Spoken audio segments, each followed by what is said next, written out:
Truth be told, Sidney Crosby's been in kind of a surly mood for a while now, at least by his standards. Something I've been talking about here on this program for about 3 weeks.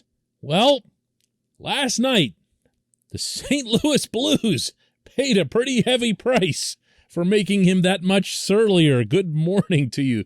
Good Thursday morning. I'm Dejan Kovacevic of DK Pittsburgh Sports. This is Daily Shot of Penguins. Comes your way bright and early every weekday. If you're into football and or baseball, I also offer up every day daily shots of Steelers and Pirates as well.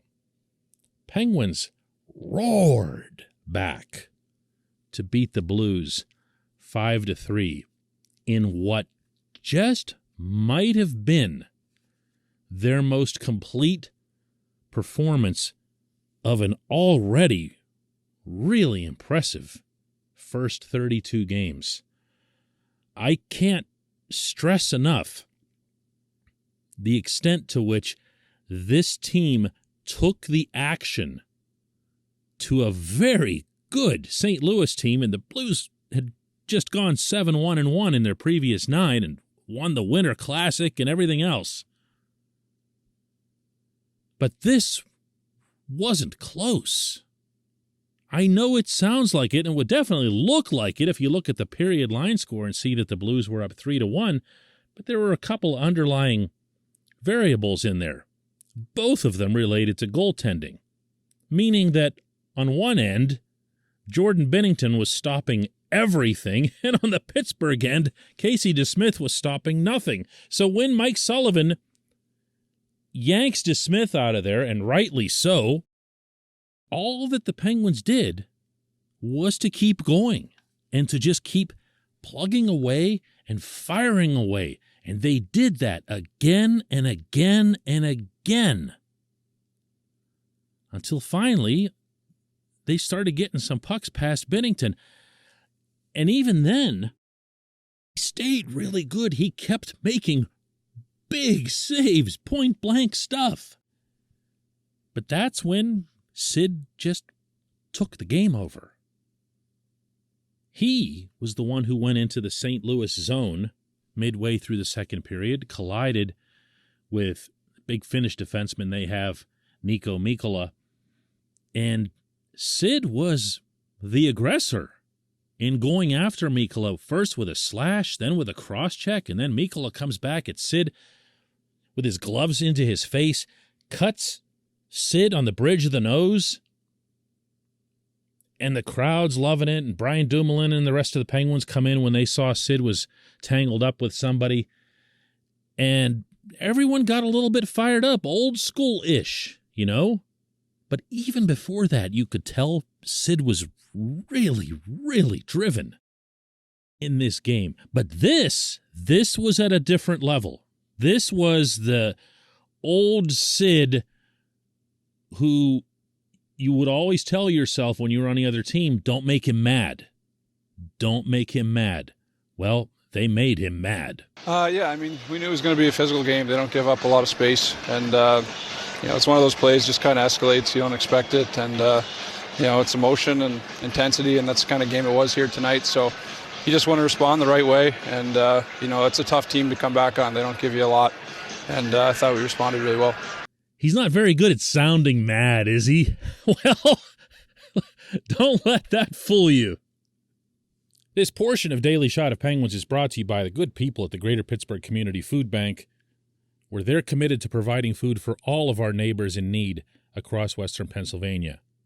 They, in turn, need your help. Find out how $1 can be turned into 5 full meals for those in need. Visit pittsburghfoodbank.org.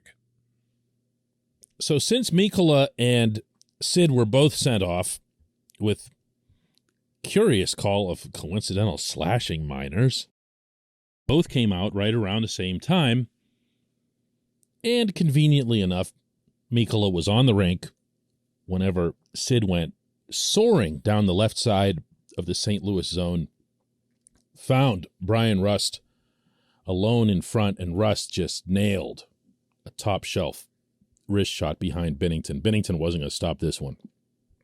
That made it 3-2. That score carried into the third period, and it was at the 7:37 mark that the first line overall, which had a really, really strong performance, just took it to the Blues, and it was Sid right in front taking advantage of a rebound, burying it behind Binnington, who had no chance at this one. And that made the score 3-3. Oh, by the way, Mikkola was on for that one as well. In fact, it was Mikkola who gave the puck away, passing it up the left boards, and then it was Mikkola who got out-muscled by Sid going through the net. Oh, and then, as long as I'm at it, Sid makes some contact with Binnington, whose arm was outside the crease reaching for the puck, and as a result, Craig Berube challenges, loses the challenge, and under the rule that went in a couple of years ago, the Penguins went on the power play. And all it took from there was another 12 seconds for Evan Rodriguez to score on the power play. All of that, starting with the captain. You will want to hear what Mike Sullivan had to say about Sid's performance. Well, I thought he was, he was in beast mode tonight. I thought, he was just, he commands the puck. He's so strong on the puck. He was, I thought he struggled in the face-off circle early, but in the third period he was really good. He won some critical face-offs for us, but he was so strong on the puck in the battle areas. He goes to the net. The goalie scores was, vintage Crosby for me. He's so good down low. He's so good in the traffic. He's so strong on the puck, and so when he's playing the game that way, he's the standard bearer for the team. I think, he raises the intensity level for our group. I think he establishes a certain expectation that flows through our bench, that everybody's got to has a responsibility to play the game a certain way when your captain and your best player is leading by example the way he was tonight. Final line on Sid statistically was a goal and an assist, +2 rating, split evenly his 28 draws. Nothing that would floor you. But at the same time, this was the best of Sid. This was the Sid who can lead this team to a Stanley Cup championship again. This was the Sid, to be honest with you, that we've been waiting for a while. That's not a criticism. There's no way it could be a criticism with him coming off a wrist surgery, a really, really important body part for someone who relies the way he and all elite scorers do on precision. Maybe his wrist is all the way back. Maybe it isn't. Maybe the draws are indicative that we're still waiting on it. The lack of goals are indicative that we're still waiting on it. This was only his 5th of the season. But that overall performance, with everything else that this team is doing so well, with the extraordinary, and I'm using that term in the most literal sense, depth that they've got up front, with the consistency and reliability that they're getting from all three defense pairings.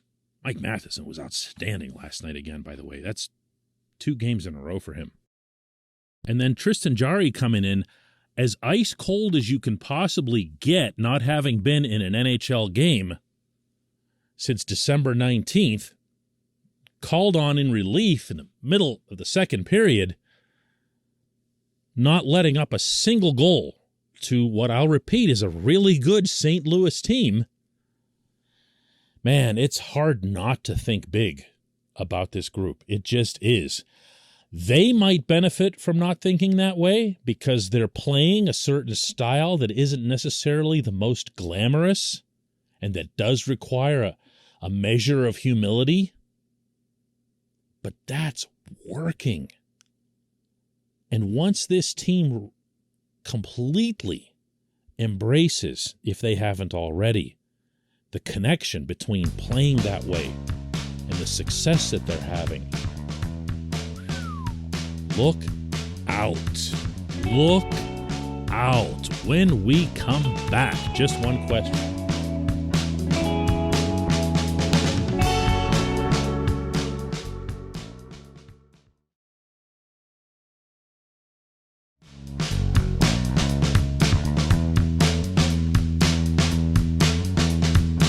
Welcome back. It's time for Just One Question. That's brought to you always on this program by Fubo TV. The monthly cost of cable is over $200. Fubo TV is $65 a month to watch all the same channels, including AT&T Sportsnet Pittsburgh. And right now, Fubo TV is offering our listeners of this show a 7-day free trial and 15% off your first month. Just go to FuboTV.com/DK. FuboTV.com/DK. And today's J1Q comes from Sean Gorman, who asks, with this team having over 5 NHL lines and one NHL caliber goaltender, isn't trading for a solid backup or even a 1B just an obvious move at this point? Yeah, Sean, it is. It is. I try in this line of work to give as much of the benefit of the doubt as I can, especially when that performer, whether it's a coach or an athlete, has had success in the past. And Casey DeSmith has had some. It hasn't been overwhelming. It hasn't been anything that would ever make you think he'd be anybody's starter in the NHL.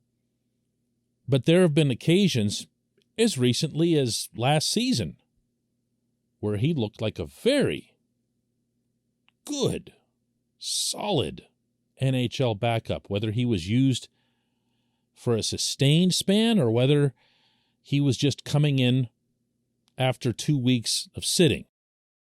But this guy that we're watching right now, sorry, he stinks. I mean, this is not NHL caliber goaltending. It's also not isolated. The Blues scored on 3 of their 16 shots.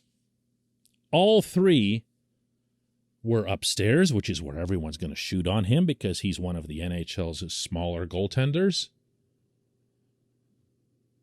At least 2 of the 3 were unscreened. And all 3 were wrist shots from a distance.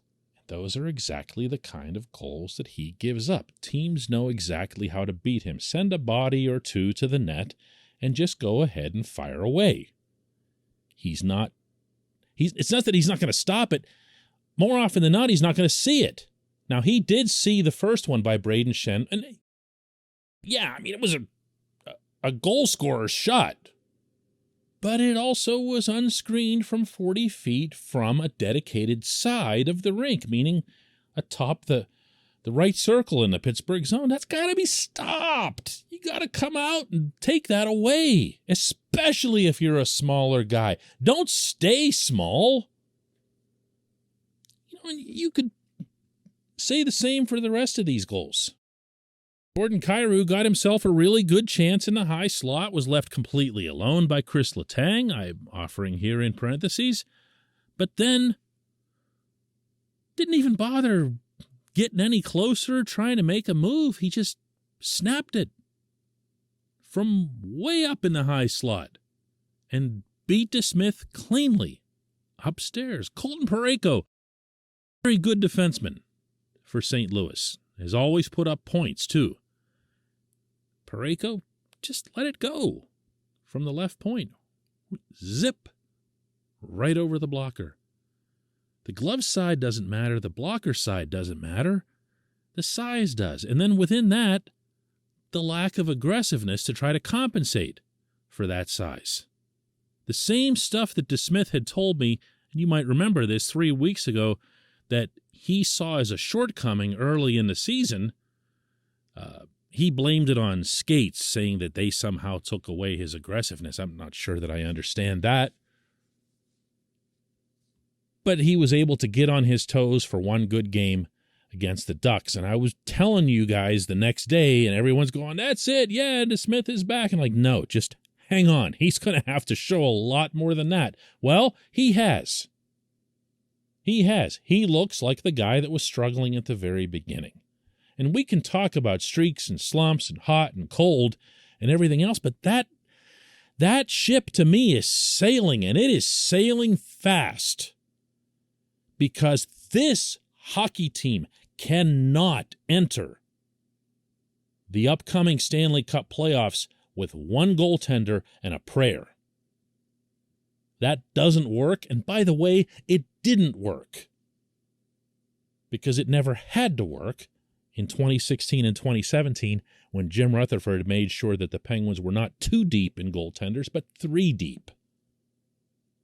That's how you win championships. That's not the position where you say, well, let's give the guy a shot. You do that to an extent, and you do it now. It's early January. But you don't do it for a whole lot longer. If I'm Ron Hextall, and it's not like he doesn't know this for himself, I'm looking real hard right now for a 1B behind Jari. I appreciate the question. I appreciate everybody listening to Daily Shot of Penguins. I'm headed to Philadelphia today to cover what just might be the Penguins' 10th win in a row. We'll do another one of these tomorrow.